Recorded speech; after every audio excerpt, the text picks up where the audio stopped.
Apocalipsis capítulo 16. Entonces, ya nos acercamos cada vez más al tiempo final de la gran tribulación. Miren cómo ha pasado el tiempo, ¿no? Y hemos estado recorriendo el libro de Apocalipsis y estamos en el capítulo 16, prácticamente 6 semanas más y acabamos el libro de Apocalipsis. Entonces nos estamos acercando hacia el final del tiempo de la gran tribulación. Ya después de la apertura de los 7 sellos y del toque de las 7 trompetas, ahora nos toca la tercera tanda o la tercera etapa de juicios, que son las 7 copas de la ira de Dios, el derramamiento de las 7 copas de la ira de Dios, y con lo cual ya se consuma todo este tiempo de juicio, del justo juicio de Dios sobre una humanidad impenitente. Como lo hemos dicho en varias oportunidades, este tiempo de tribulación, y especialmente el de gran tribulación, corresponde a la 70ª o a la semana número 70 de la profecía de las 70 semanas de Daniel capítulo 9, específicamente de Daniel 9:27. Una semana de 7 años, que se dará inmediatamente después del rapto de la iglesia y que terminará con la segunda venida de nuestro Señor Jesucristo. Entre el rapto de la iglesia y la segunda venida de nuestro Señor Jesucristo con sus santos y sus ángeles, ese tiempo es de 7 años, y la mitad de ese tiempo, 3 años y medio. Y en esos 3 años y medio se dará todo este tema de la gran tribulación, conforme lo hemos estado leyendo. Y dijimos que todos estos juicios se van a dar en 3 tandas, que las acabamos de mencionar. 3 tandas de juicios, 7 sellos, la apertura de los 7 sellos primeramente. En el 7º sello se ramifican el toque de las 7 trompetas, y en la 7ª trompeta se ramifican el derramamiento de las 7 copas de la ira de Dios, que es lo que vamos a ver hoy día. En la sesión anterior, en el capítulo 15, habíamos visto el preámbulo, la preparación y el anuncio de esta tercera y última tanda o secuencia de juicios que van a ser derramados sobre la tierra. Y ahora veremos ya de manera concreta cuáles serán cada uno de estos juicios, los juicios de las 7 copas de la ira de Dios. Vamos al texto, Apocalipsis capítulo 16, desde el versículo 1.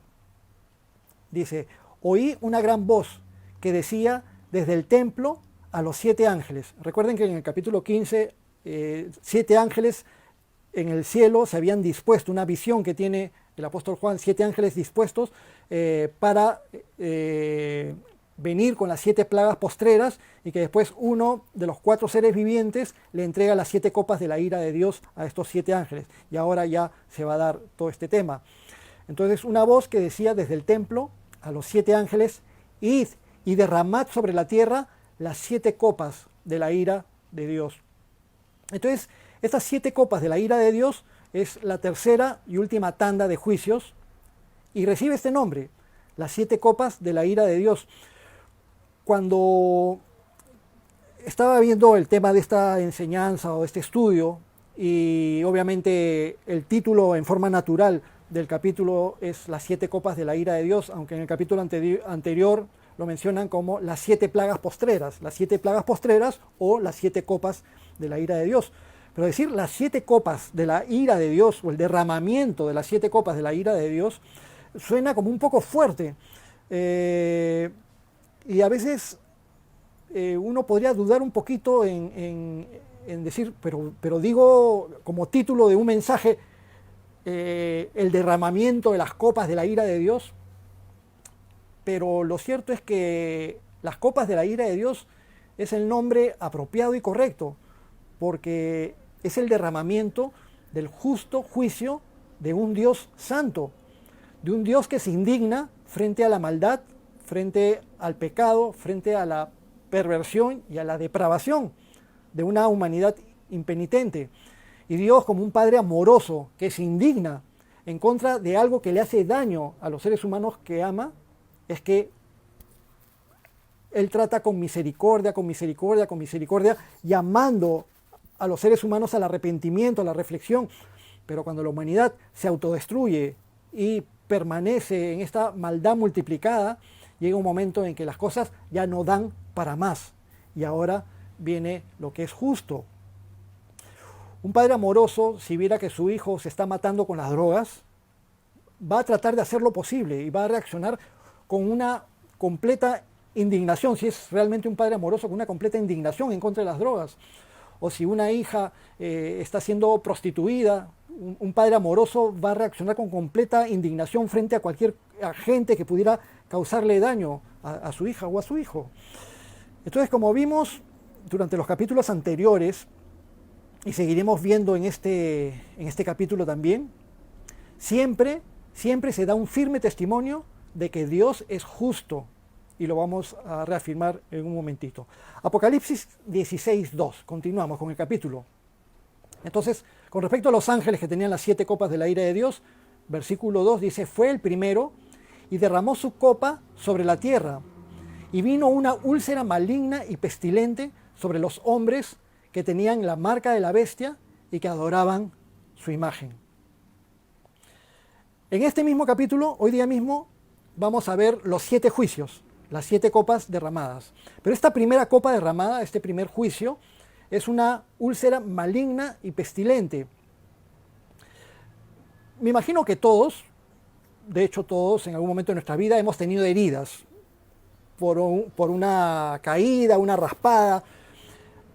En nuestros tiempos, cuando andábamos en la calle todo el tiempo correteando, jugando a las escondidas, jugando fulbito en la pista, etcétera, etcétera, continuamente nos caíamos patinando, nos caíamos de rodillas y nos hacíamos unas tremendas heridas en las rodillas.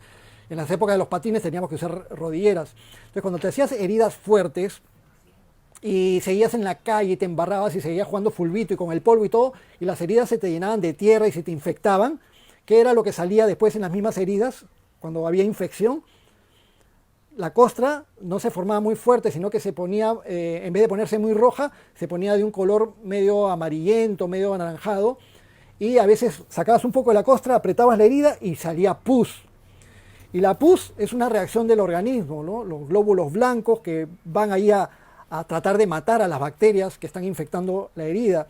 Y cuando la herida es grande y hay mucha pus, y hay mucha materia y mucha infección, entonces toma un olor peculiar, un olor desagradable. Entonces, si las heridas son suficientemente grandes y están lo suficientemente infectadas, van a producir un hedor bastante desagradable. Ahora imaginemos en ese futuro, cuando se dé esta úlcera maligna, como le llaman acá, úlcera maligna y pestilente, imaginemos a las personas llenas de úlceras o de llagas dolorosas y pestilentes. Pero, ¿sobre quiénes vendrá esta plaga? En la Biblia se han mencionado, situaciones quizás parecidas, con una plaga de úlceras en el tiempo de Egipto y de Moisés, cuando también más adelante a Job pasó por la prueba tan fuerte que pasó y finalmente Satanás le provoca ulceraciones en su cuerpo y él se rascaba con un tiesto, con un palito.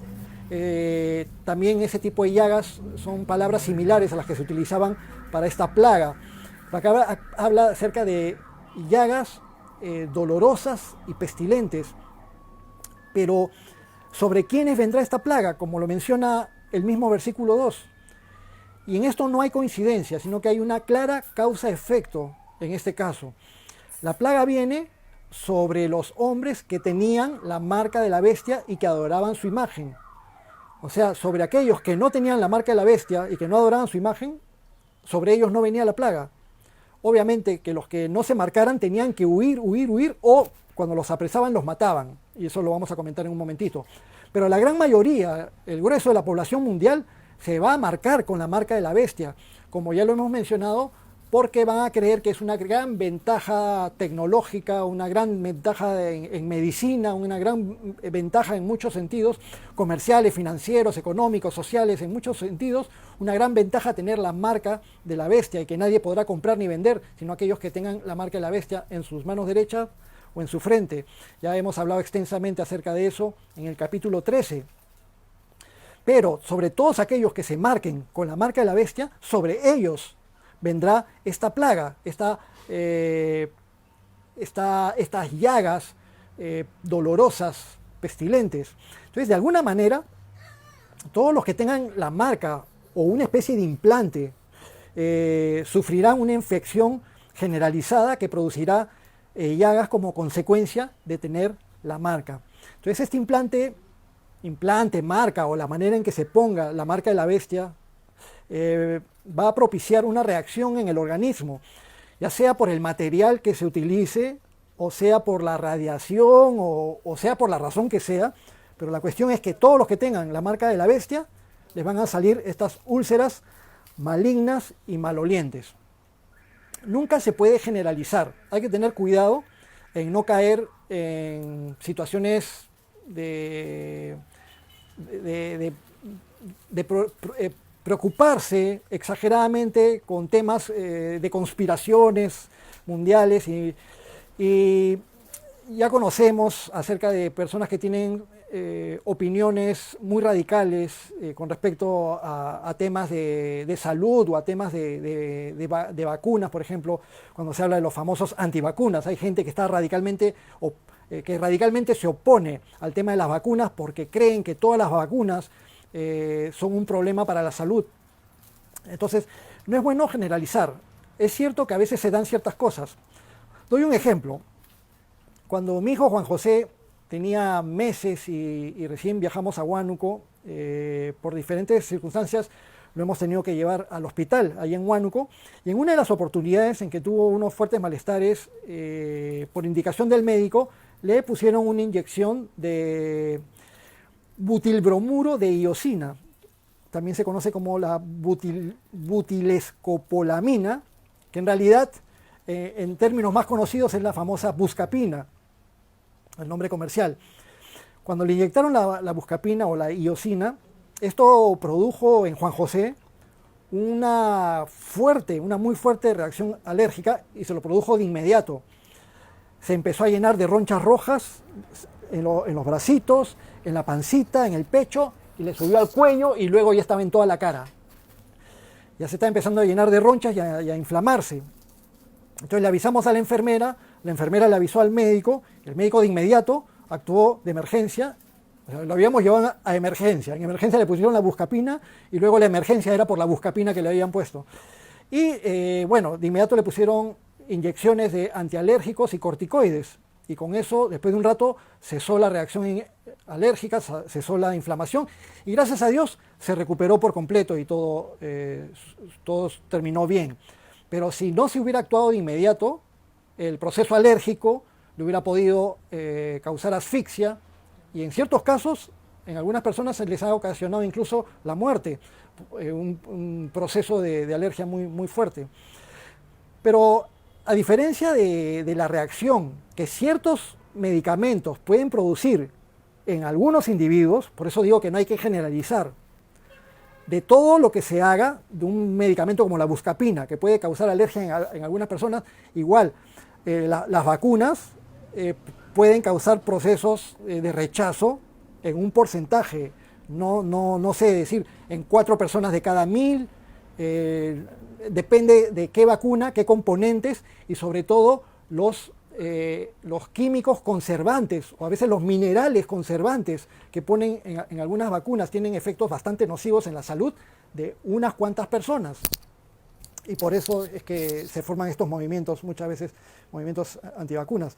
Pero a diferencia de esta reacción que ciertos medicamentos pueden causar en algunos individuos, en este caso que estamos viendo ahorita en Apocalipsis, capítulo 16, en esta primera plaga, el derramamiento de esta primera copa, todos los que reciban la marca de la bestia,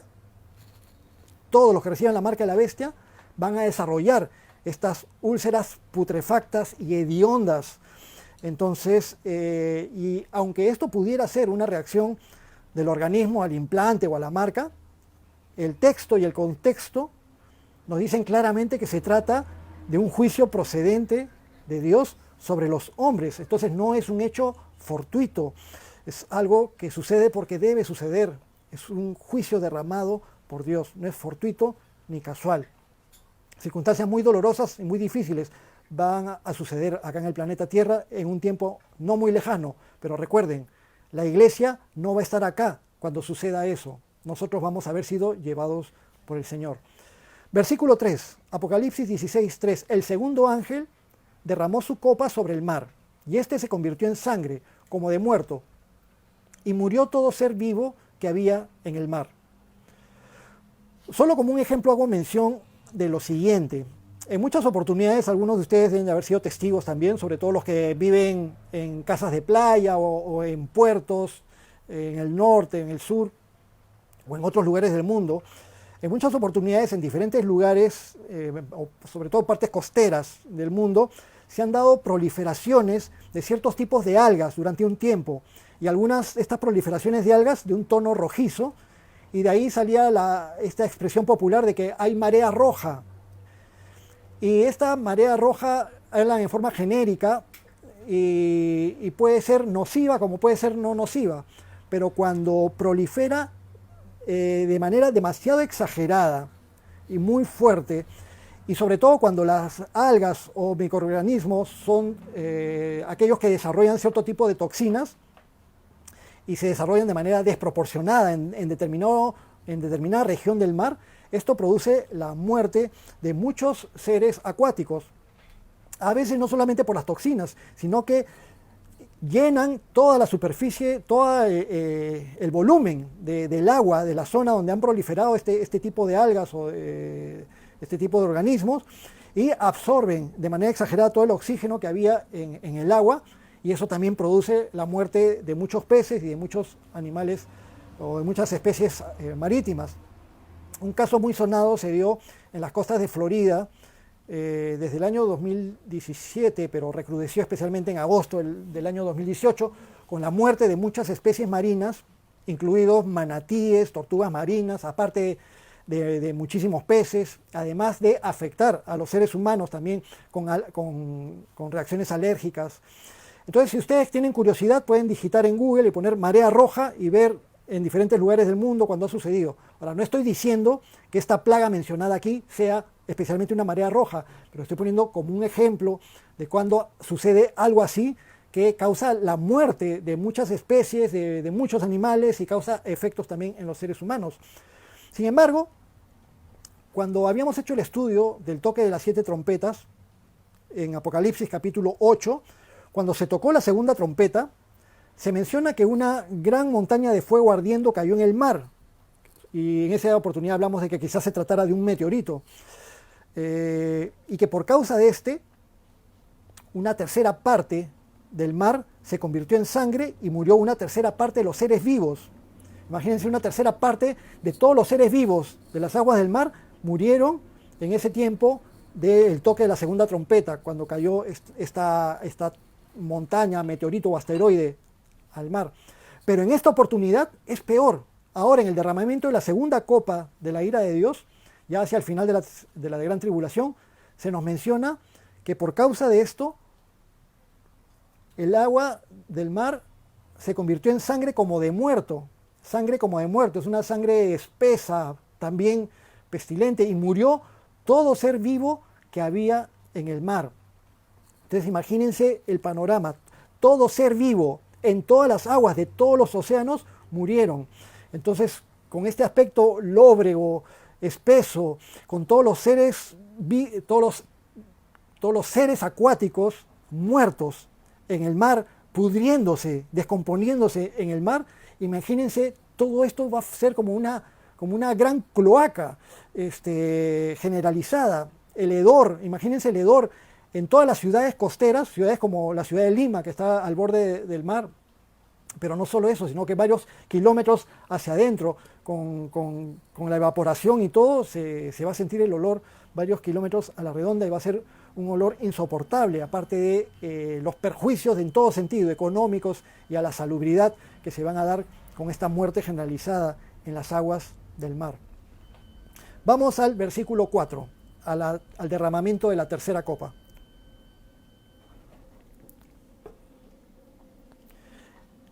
Apocalipsis 16, 4. El tercer ángel derramó su copa sobre los ríos y sobre las fuentes de las aguas, y se convirtieron en sangre. Y oí al ángel de las aguas que decía: justo eres tú, oh Señor, que eres, y que eras el santo, porque has juzgado estas cosas. Por cuanto derramaron la sangre de los santos y de los profetas, también tú les has dado a beber sangre, pues lo merecen. También oí a otro que desde el altar decía, ciertamente, Señor Dios Todopoderoso, tus juicios son verdaderos y justos. Entonces, en este derramamiento de la tercera copa de la ira de Dios, se da de una manera parecida a cuando se dio el toque de la tercera trompeta en Apocalipsis capítulo 8. En ese entonces, con el toque de la tercera trompeta, fue una estrella que cayó del cielo y que de alguna forma envenenó parte de los ríos y de las fuentes de las aguas, y se menciona una tercera parte de los ríos y de las fuentes de las aguas. Pero en este caso, que estamos leyendo en el derramamiento de la tercera copa de la ira de Dios, son afectadas todas las fuentes de agua dulce que se convierten en sangre. Pero nuevamente se da testimonio de la santidad y de la justicia de Dios cuando esto se da. Que todas las fuentes de agua dulce se conviertan en sangre es una circunstancia también trágica, dado que son las fuentes que proveen de agua dulce a la humanidad, y es imprescindible para la vida humana y para la vida de los animales en general y para la vida de las plantas también. Entonces, cualquier envenenamiento, cualquier afectación de las aguas de manera generalizada en todas las fuentes de agua y en todas las fuentes de agua dulce y en los ríos es un tema bastante problemático. Y frente, además de ya todas las afectaciones que se están acumulando, los tiempos de sequía, los tiempos de hambruna, los tiempos de guerras que hubieron cuando primero se desataron los sellos, y tantas otras circunstancias acumuladas con los juicios de las trompetas, ahora que todos los suministros de agua se conviertan en sangre, de alguna manera vulneradas, de difícil consumo, de difícil posibilidad de consumo, va a ser una circunstancia bastante trágica. Pero se da este testimonio, el testimonio de la santidad y de la justicia de Dios, cuando el ángel de las aguas, se menciona aquí, el ángel de las aguas afirma en el versículo 5, justo eres tú, oh Señor, el que eres y que eras, el santo, porque has juzgado estas cosas. Por cuanto derramaron la sangre de los santos y de los profetas, también tú les has dado de beber sangre, pues lo merecen. La población de la tierra habrá estado de manera generalizada involucrada en entregar a muerte o en participar o en consentir la muerte de todos aquellos que no se hayan querido marcar con la marca de la bestia, de todos aquellos que no se hayan dejado marcar con la marca de la bestia. Ya sabemos que todos los que no se marquen con la marca de la bestia o van a huir o van a ser ejecutados. De los que huyan van a haber varios sobrevivientes que entrarán a repoblar la tierra después en el milenio, ya lo mencionaremos posteriormente. Pero los que no puedan huir van a ser martirizados, van a ser ajusticiados y van a morir. Y de esa sangre derramada, de estos mártires que mueren durante la tribulación, ya lo hemos mencionado en la sesión anterior y anteriormente también, es la sangre de aquellos mártires que están clamando debajo del altar de Dios, ahí en la escena celestial. ¿Recuerdan cuando vimos la apertura de los 7 sellos, en la apertura del 5.º sello, en Apocalipsis capítulo 6, voy a leer un poquito en Apocalipsis 6, del 9 al 10, estos mártires están ahí debajo del altar y dice, cuando se abrió el 5.º sello, vi bajo el altar las almas de los que habían sido muertos por causa de la palabra de Dios y por el testimonio que tenían, y clamaban a gran voz, diciendo, ¿hasta cuándo, Señor, santo y verdadero, no juzgas y vengas nuestra sangre de los que moran en la tierra? Estas almas están en el cielo y dicen, ¿hasta cuándo, Señor, no juzgas y vengas nuestra sangre de aquellos que moran en la tierra? Y es que los moradores de la tierra durante el tiempo de la gran tribulación van a participar en la muerte y en el ajusticiamiento, en el martirio de todos aquellos que no se quieran marcar con la marca de la bestia y que no quieran adorar a la bestia. No va a haber alternativa. Y ahora, en el derramamiento de esta tercera copa de la ira de Dios, ahí vemos que se lleva a cabo esta venganza de parte del juez justo, de parte de Dios. Dios dice en su palabra, mía es la venganza, yo daré el pago. Y se nos anima en la palabra de Dios a no buscar vengarnos nosotros mismos de nada, dejar todo en las manos de Dios. a su debido tiempo, el Señor se encargará. Y Dios nunca va a permitir que una injusticia se salga con la suya. Tarde o temprano, de una u otra forma, van a pagar por lo que han hecho. Y esto se da en este momento. También se deja bien claro, volviendo a Apocalipsis 16, que estamos estudiando ahora, Apocalipsis 16, 6, que esto que se está dando, este derramamiento, este juicio encima de la población mundial, es un juicio justo. Dice en el versículo 6, por cuanto derramaron la sangre de los santos y de los profetas, también tú les has dado de beber sangre, pues lo merecen. Entonces ahí vemos estas frases, estas palabras claves. Por cuanto han hecho tal cosa, por eso lo merecen. Porque Dios es un Dios justo. Se deja bien en claro que la población de la tierra está recibiendo estas plagas porque lo merecen. Y aunque Dios siempre es justo y nunca deja de ser justo, también es infinitamente bueno y nunca deja de ser bueno. Solo hay una forma en que uno no reciba lo que merece de parte de Dios. Y no recibir lo que merezco, eso se llama misericordia. Cuando una persona se arrepiente de sus pecados y pide perdón a Dios, Dios no le da el castigo que merece, porque ese castigo ya lo recibió Jesucristo.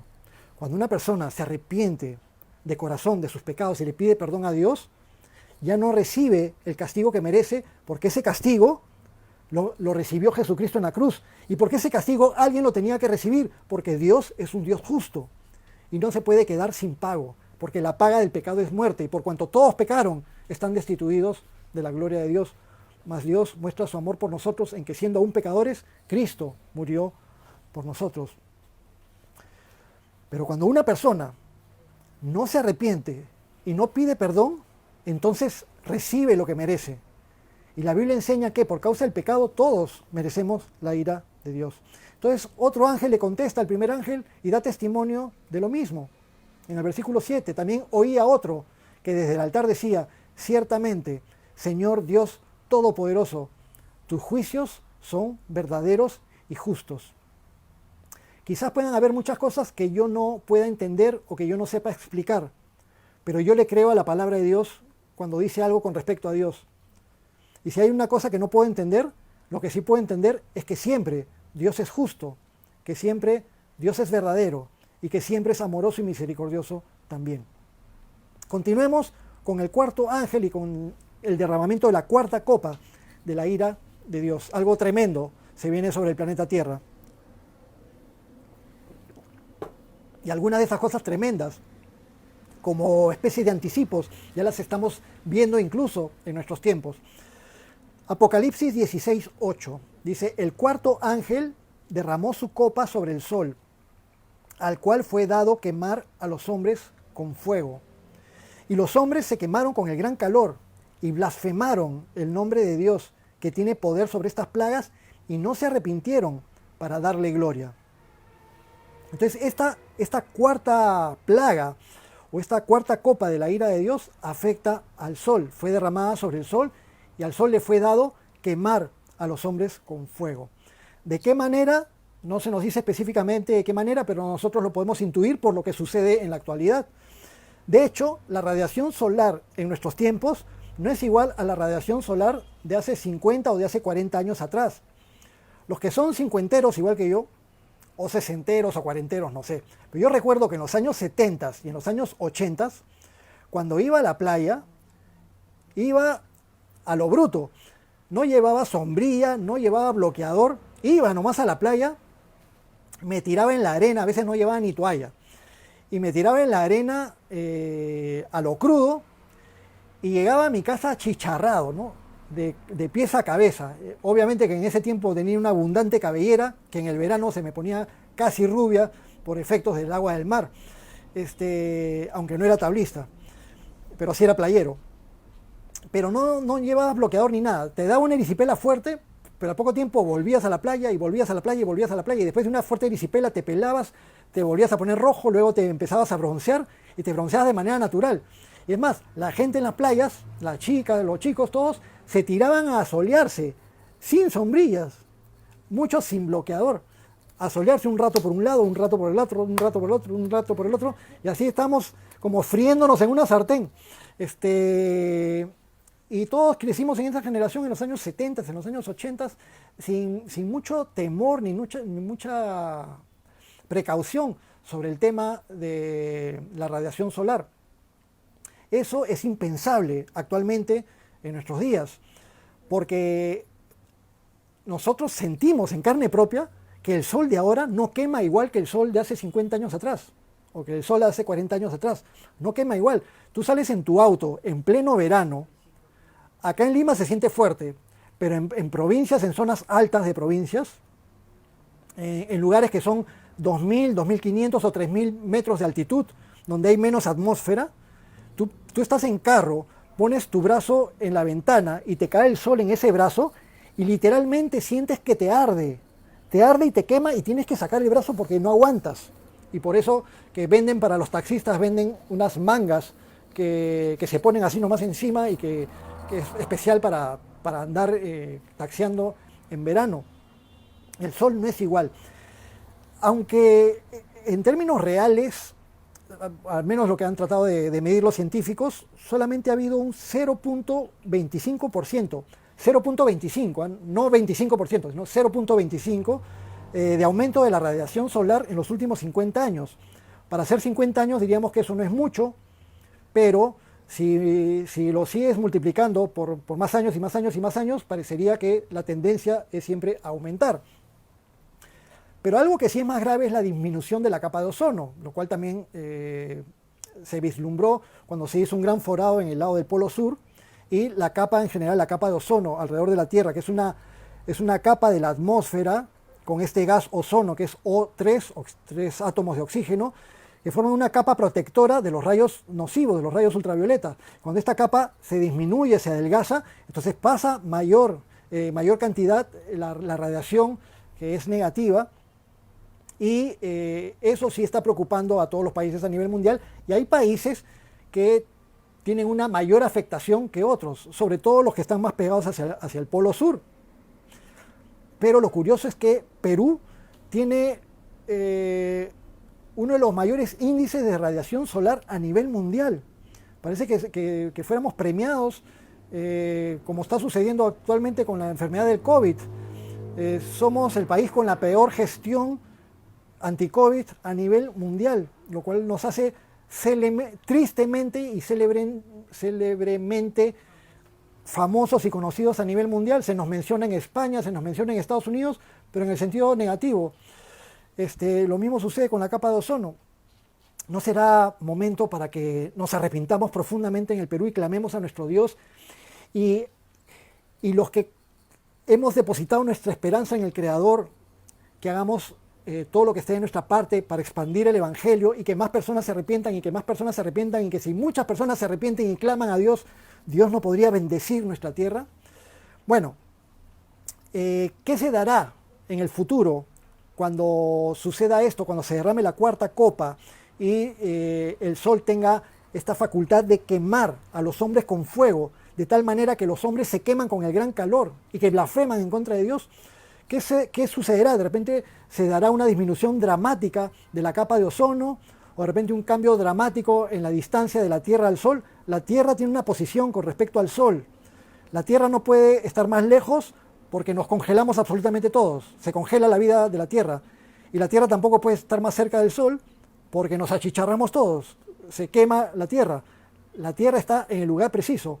Pero un ligero movimiento, un poquito que se acerca al Sol, y eso determinaría que con sus movimientos de rotación, que todo el planeta Tierra fuera afectado con un calor mucho más fuerte y más insoportable. ¿Y cómo podría la Tierra moverse un poquito en su órbita? De repente con un choque fuerte de algún cuerpo celeste, lo cual podría causar grandes cataclismos, una gran destrucción, grandes maremotos, y también este aumento en la radiación. Son especulaciones de cosas que pueden suceder, pero lo real es que el Sol va a quemar como nunca antes ha quemado. Y a pesar de que esto va a propiciar mucho dolor y mucho sufrimiento, la gente, en lugar de reaccionar y arrepentirse, se nos dice en el versículo 9, Apocalipsis 16:9, dice: y los hombres se quemaron con el gran calor y blasfemaron el nombre de Dios, que tiene poder sobre estas plagas. Noten, blasfeman el nombre de Dios que tiene poder sobre estas plagas. Es decir, Dios tiene poder para derramar los efectos y Dios tiene poder para mitigar los efectos, porque gran parte de la población de la tierra, por ejemplo el pueblo de Israel, el pueblo judío, que va a ser protegido en un lugar en el desierto, va a ser protegido también de los efectos de las plagas. Pero estas personas que están marcadas con la marca de la bestia y que no se arrepienten y que blasfeman en contra de Dios, dice, no se arrepintieron para darle gloria. Hay una gran diferencia entre la actitud de alguien que se arrepiente y la de alguien que no se arrepiente. Una soberbia, un desdén, una mofa, una altanería que se hace obvia entre la persona que es temerosa de Dios y la persona que no es temerosa de Dios. Aunque la persona temerosa de Dios no sea perfecta, y aunque el que no es temeroso de Dios se crea perfecto. ¿Recuerdan el caso de los ladrones crucificados junto a Jesucristo, uno a cada lado, y que muchos dicen, sí, el ladrón bueno y el ladrón malo? Y en realidad no puede haber ladrón bueno y ladrón malo, porque ser ladrón ya es malo de por sí. Pero en todo caso, sabemos la historia del ladrón que se empezó a burlar de Jesucristo y que le dijo, si tú eres el Mesías, si tú eres el Rey, si tú eres el Hijo de Dios, entonces sálvate a ti mismo y sálvanos a nosotros también. Como le habían estado gritando otros a Jesús. Pero el otro ladrón dijo, oye, ¿no temes a Dios? Nosotros sí estamos pagando lo que es justo, pero este hombre no ha hecho nada malo. Y de ahí lo mira a Jesús y le dice, maestro, acuérdate de mí cuando estés en tu reino. Y Jesucristo le dijo, de cierto te digo que hoy estarás conmigo en el paraíso. Y ese ladrón se arrepintió en ese momento. No tuvo tiempo de hacer una ceremonia, no tuvo tiempo de bajarse y bautizarse. En ese momento falleció y se fue con el Señor. Pero fueron las actitudes completamente diferentes. Ambos estaban sufriendo las consecuencias dolorosas de lo que es justo, el pago de una pena.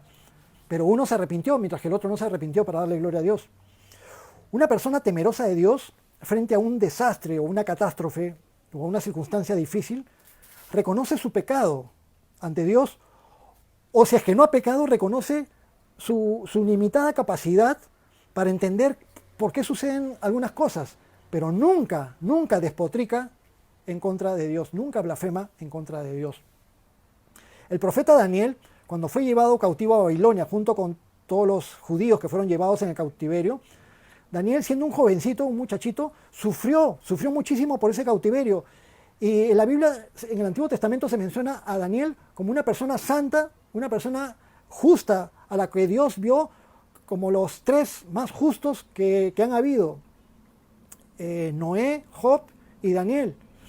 Y aún así, cuando Daniel era anciano, reconoció los pecados de la nación junto con él mismo, como si él mismo también hubiera pecado contra Dios.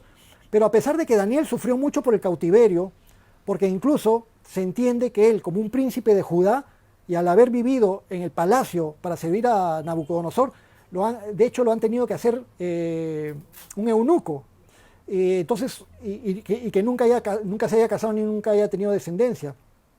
Aún después de todo eso, cuando Daniel ora en Daniel capítulo 9, voy a sacar algunos extractos de Daniel capítulo 9, la oración de Daniel previo a la revelación de la profecía de las 70 semanas. Daniel 9, 4 dice, y oré a Jehová mi Dios e hice confesión diciendo, ahora Señor, Dios grande, digno de ser temido, hemos pecado, hemos cometido iniquidad, hemos hecho impíamente, hemos sido rebeldes y nos hemos apartado de tus mandamientos y de tus ordenanzas. Tuya es, Señor, la justicia y nuestra la confusión de rostro. Oh Jehová, nuestra es la confusión de rostro de nuestros reyes, de nuestros príncipes, de nuestros padres, porque contra ti pecamos. De Jehová nuestro Dios es el tener misericordia y el perdonar, aunque contra él nos hemos rebelado. Y no obedecimos a la voz de Jehová nuestro Dios. Y todo Israel traspasó la ley, tu ley, apartándose para no obedecer tu voz, por lo cual ha caído sobre nosotros la maldición. Y él ha cumplido la palabra que habló contra nosotros y contra nuestros jefes que nos gobernaron, trayendo sobre nosotros tan grande mal. Todo este mal vino sobre nosotros y no hemos implorado el favor de Jehová nuestro Dios para convertirnos de nuestras maldades y entender tu verdad. Por tanto, Jehová veló sobre el mal y lo trajo sobre nosotros, porque justo es Jehová nuestro Dios en todas sus obras que ha hecho, porque no obedecimos su voz. Algo similar hizo Nehemías cuando reconoció el pecado del pueblo antes de viajar a reconstruir Jerusalén después del cautiverio. De Job también se nos dice que cuando lo perdió todo, cuando perdió todas sus pertenencias, todas sus riquezas, todo lo que tenía, y a todos sus hijos, a sus 10 hijos, en una misma tarde, en un mismo día, todo de golpe, lo perdió todo y nunca despotricó en contra de Dios. Cuando lo perdió todo, se nos dice en el texto, en Job capítulo 1, entonces Job se levantó, rasgó su manto, rasuró su cabeza, se postró en tierra y adoró. Y dijo, desnudo salí del vientre de mi madre y desnudo volveré allá. Jehová dio, Jehová quitó, sea el nombre de Jehová bendito. En todo esto no pecó Job, ni atribuyó a Dios despropósito alguno. La gran diferencia entre la persona que teme a Dios y la persona que no teme a Dios. Ahora, en ese futuro no muy lejano, cuando se derramen las copas de la ira de Dios, vamos a ver este aspecto recurrente de la población mundial. En vez de arrepentirse, blasfeman, despotrican en contra de Dios. Mucha gente sobre la tierra, durante ese tiempo de gran tribulación, va a blasfemar y no se va a arrepentir, y eso va a ser una constante, desgraciadamente. Vayamos a la quinta copa.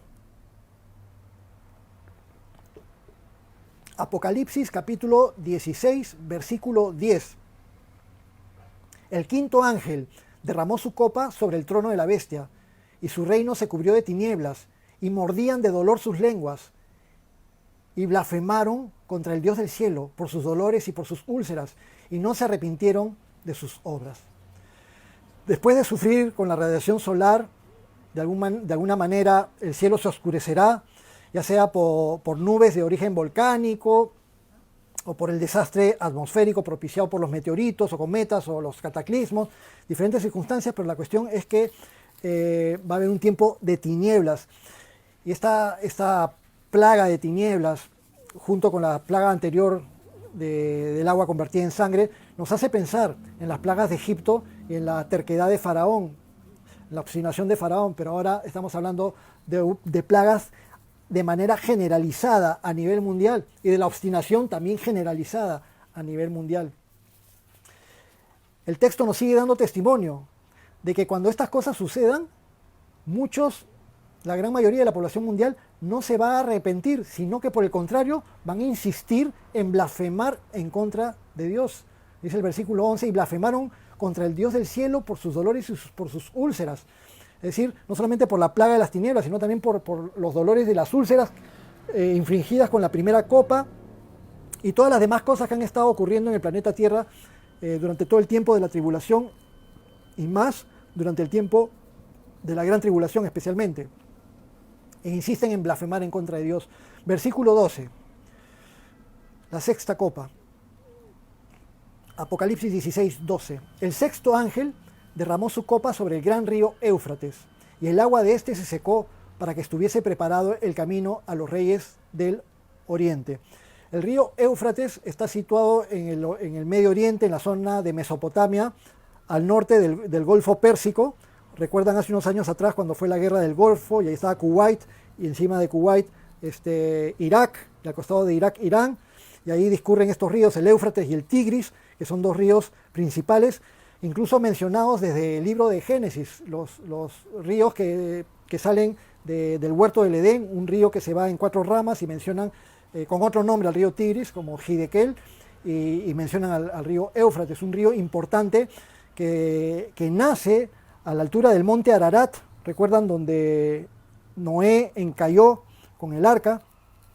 El monte Ararat, y de esos glaciares, de ahí se forma el río Éufrates y empieza a discurrir y se va hacia el sur, hasta desembocar en el Golfo Pérsico.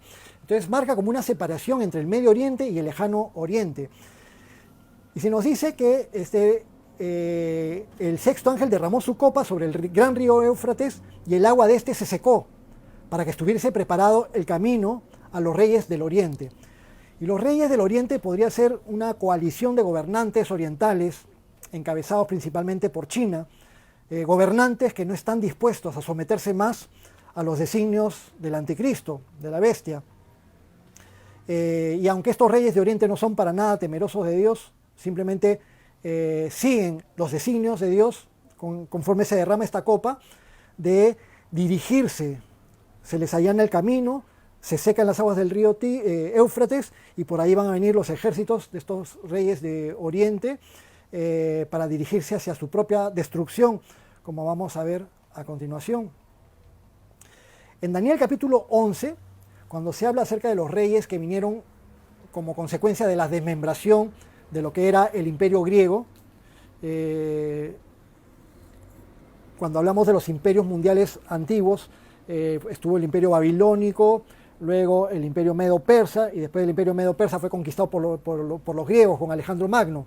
Pero cuando Alejandro Magno murió, 4 de sus generales tomaron el poder y se dividieron todo el imperio griego en 4 partes. Entonces, el capítulo 11 de Daniel nos habla sobre todo sobre las guerras de los descendientes de 2 de estos reinos, del reino de Siria y del reino de Egipto, inmediatamente después del desmembramiento del imperio griego. Entre esas pugnas nos hablan acerca de varios reyes, de tanto de un lado como del otro, que en el transcurso de los años tienen guerra entre ellos, y lo mencionan muy al detalle. Pero en uno de estos reyes, finalmente, se ve un doble cumplimiento, un cumplimiento que se cumple no solamente en Antíoco Epífanes, sino que se cumple en el anticristo a futuro. Entonces, en Daniel 11:44 se puede vislumbrar un poco de esto, del actuar del anticristo, cuando en Daniel 11:44 dice: pero noticias del oriente y del norte lo atemorizarán al anticristo, y saldrá con gran ira para destruir y matar a muchos. Noticias del oriente, vienen ejércitos del oriente, y el anticristo, que estaba persiguiendo a todos aquellos que no se querían marcar, y a los judíos especialmente, en un antisemitismo generalizado y en una persecución, una cizaña total contra el pueblo de Dios, y hacia todos aquellos que amen a Dios o que amen a Jesucristo y que no se hayan ido antes con el rapto de la iglesia.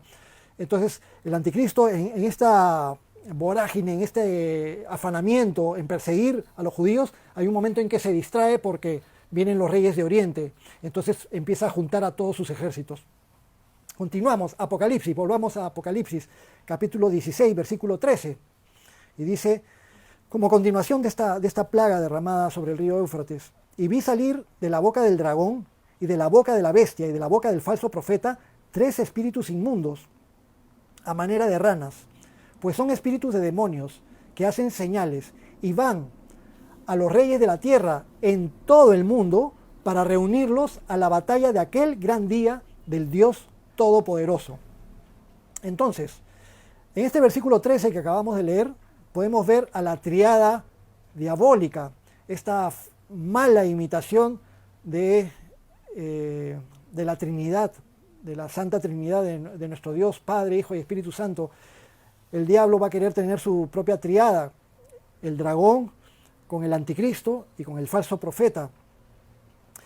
Y con la consecuente actividad demoníaca generalizada en el planeta Tierra, entonces todo esto va a propiciar que sean enviados estos demonios, estos espíritus inmundos, para engañar a los reyes de la tierra. Recordemos que durante este tiempo la iglesia cristiana, como entidad preservante, la iglesia cristiana llena del Espíritu Santo, como entidad preservante, a pesar de sus imperfecciones, pero siendo sal y luz, ya no va a estar en la tierra. Entonces la actividad demoníaca está generalizada, y todos los reinos del mundo se mueven influenciados por la actividad demoníaca.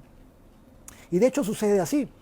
De esta triada diabólica proceden los 3 espíritus inmundos que van por el mundo para influenciar en las decisiones de los reyes o de los gobernantes que habrán en ese entonces, pero que todos habrán sido o subyugados o aliados de alguna forma u otra con el anticristo. ¿Quién influencia en las decisiones de los gobernantes del mundo en la actualidad? ¿Quién influencia en las decisiones de Putin, o del presidente de Francia, o de la primera ministra de Alemania, o el primer ministro inglés, o el presidente de tal país, o el presidente de tal otro país? ¿Quiénes influencian? Que un gobernante mencione a Dios no necesariamente significa que sea un hombre temeroso de Dios. Ya hemos visto muchos casos de personas que dicen sí, que porque Dios tal cosa. Pero si hay gobernantes que mencionan a Dios y oran, si es que eso parte de una verdadera intención de corazón, eso marcaría tremendamente la diferencia de un gobierno influenciado por Dios. Y donde hay gobernantes que no les interesa a Dios, que no tienen temor de Dios, que rechazan a Dios y que se manifiestan en contra de Dios y que sacan leyes en contra de Dios y en contra de las cosas que ama Dios y que sacan leyes pervertidas, entonces ellos no están bajo la influencia de Dios, están bajo la influencia demoníaca y de estos principados y potestades que se mueven en las regiones celestes. En este tiempo, bueno, los reinos del mundo están bajo influencia de potestades espirituales y eso se vislumbra en Daniel capítulo 10. Ya no vamos a entrar a mencionarlo ahora por falta de tiempo, ya tenemos que terminar. Pero en tiempos finales de Apocalipsis, los gobernantes de la tierra van a ser influenciados para llevar a sus ejércitos hacia la Tierra Santa, el lugar donde el anticristo va concentrando también un gran ejército y a donde se encaminan los reyes de Oriente. Ahí se van a juntar todos estos ejércitos. En medio de todo esto, en el versículo 15, Apocalipsis 16:15, nuestro Señor Jesucristo nos dice: he aquí yo vengo como ladrón, bienaventurado el que vela y guarda sus ropas para que no ande desnudo y vean su vergüenza. Hay que velar, hay que perseverar, hay que estar constantes. Estamos en tiempos difíciles, pero después, cuando la iglesia sea quitada en medio, los tiempos van a ser más difíciles. Versículo 16, y los reunió en el lugar que en hebreo se llama Armagedón. Entonces, finalmente se reúnen todos los ejércitos en este lugar. En el versículo 14 al final decía, para reunirlos a la batalla de aquel gran día del Dios Todopoderoso. Y en el versículo 16 se nos centra la idea y se nos dice, y los reunió en el lugar que en hebreo se llama Armagedón. Y de ahí sale esta realidad a tiempo futuro, que va a haber una batalla, una gran conflagración, la batalla de Armagedón. La palabra Armagedón viene de la transliteración, ya lo hemos mencionado antes, de la palabra monte Meguido. El monte Meguido queda ahí en Israel, al norte de Israel, al pie de todo el valle de Jezreel. El monte Meguido en hebreo es Har Meguido o Har Meguido, y de Har Meguido viene la transliteración que es Armagedón, el famoso Armagedón. Versículo 17. El séptimo ángel, la séptima copa de la ira de Dios, derramó su copa por el aire y salió una gran voz del templo del cielo, del trono, diciendo, hecho está, hecho está. Como cuando Jesús dijo en la cruz, todo está consumado, o hecho está, ahora también llega la consumación. Entonces, versículo 18, hubo relámpagos y voces y truenos y un gran temblor en la tierra, un terremoto tan grande, cual no hubo jamás desde que los hombres han estado sobre la tierra.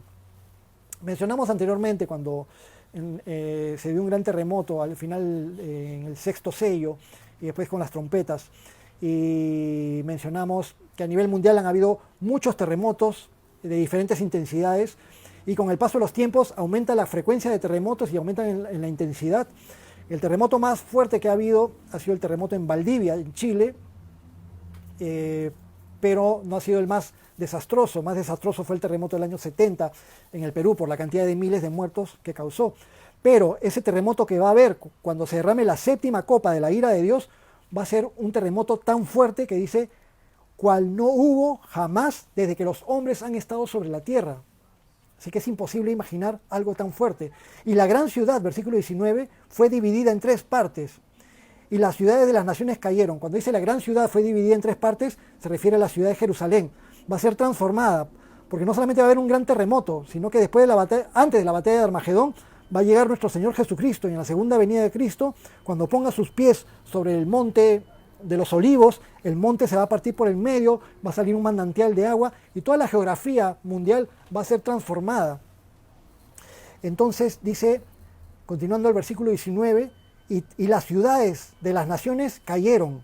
¿Se imaginan las ciudades cayeron? Yo sé que las películas fantasiosas con respecto a hechos apocalípticos no son para tomarlas en forma literal, pero algunas películas nos pueden dar buenas ideas de cómo podrían ser las cosas. Hace poco vimos en familia esta película La Falla de San Andrés con este actor La Roca, ese que tiene un cuerpo parecido al mío, peladito como yo. La falla de San Andrés, y la película tiene muy, muy buenos efectos y se ve toda la devastación de toda la costa oeste de Estados Unidos, sobre todo en la parte de California, especialmente en San Francisco, en la ciudad de San Francisco, todos los edificios cayéndose, una cosa horrible, espantosa, y con el mar que se mete a la ciudad, y etcétera, y todo. Bueno, acá menciona que todas las ciudades de las naciones cayeron, y la gran Babilonia vino en memoria delante de Dios para darle el cáliz del vino del ardor de su ira. La gran Babilonia es una mención a todo este sistema mundial acumulado en el paso de los milenios, en el paso de los siglos. Las culturas desde Babilonia y desde Babel, las culturas, la religión, el sistema mundial, el comercio, el mercantilismo y toda la sociedad que ha devenido en lo que somos el día de hoy, todo eso es la gran Babilonia. Y la gran Babilonia viene en memoria delante de Dios. Y vamos a ver en las próximas 2 semanas el juicio sobre Babilonia, sobre este sistema mundial y sobre el sistema religioso mundial. Versículo 20. Y toda isla huyó y los montes no fueron hallados. El cataclismo va a ser tan fuerte que ya no van a haber islas.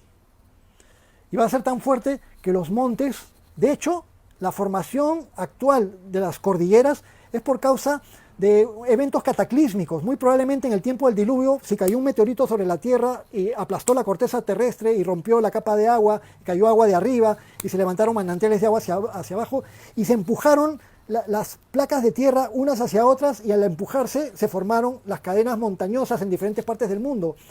Pero con eventos cataclísmicos todo eso se puede modificar de nuevo, para arriba, para abajo, y va a ser algo realmente espantoso. Terminamos con el versículo 21. Apocalipsis 16, 21. Y cayó del cielo sobre los hombres un enorme granizo, como del peso de un talento. Granizo como del peso de un talento. Un talento es lo que un hombre podía cargar, aproximadamente unos 32 kilos. Imagínense 32 kilos de peso. 32 kilos es bastante regular. Yo cuando voy a hacer mis compras, si cargo una botella dos botellas de 3 litros, ya me pesa, ya me dobla cargar mis 2 botellas de 3 litros. Estamos hablando de 6 kilos. Imagínense algo que pesa 30 kilos, la mitad de un costal de cemento, de un costal de azúcar, que es un peso bastante regular. Pero ahora imagínate granizo de 30 kilos que esté cayendo. ¿Qué menciona acá? Cae este granizo y los hombres, nuevamente, los hombres blasfemaron contra Dios por la plaga del granizo, porque su plaga fue grande, fue sobremanera grande. Una constante, vez tras vez, conforme se derraman los juicios de Dios, los seres humanos, en lugar de arrepentirse sobre aquel que tiene poder sobre estas plagas, en lugar de arrepentirse, siguen blasfemando en contra de Dios. Y el llamado para nosotros, como pueblo de Dios, sigue siendo el mismo. Prediquemos a tiempo y a destiempo, mientras tenemos oportunidad, sobre todo aprovechando las redes. Y cuando Dios nos dé la oportunidad nuevamente de reunirnos en forma conjunta, apreciemos lo que quizás no apreciábamos hace poco, porque estábamos tan acostumbrados a asistir todos los domingos a la iglesia, que de repente se había vuelto para nosotros una costumbre, una religiosidad. Apreciemos vernos con otros hermanos, apreciemos poder llevar las cargas unos de otros, de orar unos por otros, de conocernos, de apreciarnos. No, yo voy a la iglesia, entro y salgo, yo no me conozco con nadie. Cuando nos necesitamos unos a otros y formar esta fuerza, esta influencia preservante, amando a Dios y dejando ser amados por Dios para poder influenciar a las personas y que las personas vean que el amor de Dios está en nosotros y que nos conozcan porque nos amamos unos a otros. Tantas cosas lindas que el Señor va a permitir de nuevo y nos va a dar nuevas oportunidades. Muy bien, terminemos en oración. Amado Padre, a ti sea siempre toda la gloria, todo el honor. Tú, Señor, siempre eres infinitamente bueno, infinitamente misericordioso, infinitamente sabio y también infinitamente justo, recto, santo. Señor, no podemos apreciar y amar tu bondad sin apreciar y amar también tu justicia, porque todo en ti es bueno. Solamente, Señor, que sabemos que en tu rectitud y en tu justicia nosotros mereceríamos tu ira, pero te damos gracias de que no nos das la ira que merecemos, sino que nos das tu gracia y tu amor y tu perdón que no merecemos, porque tu Hijo Jesucristo murió por nosotros y abogó por nosotros. Y te damos gracias, Señor, porque somos aceptos ante ti en el amado, en tu Hijo Jesucristo. Ayúdanos, Señor, a hacer tu voluntad y a hacer lo que nos toca hacer nuestra parte durante este tiempo, mientras tú nos permites seguir acá sobre este planeta Tierra, hasta que lleguen y ocurran todas estas cosas. Te damos gracias, Señor, te bendecimos, te entregamos todas las cosas que vienen y todo te lo pedimos en el nombre de tu Hijo Jesús. Amén.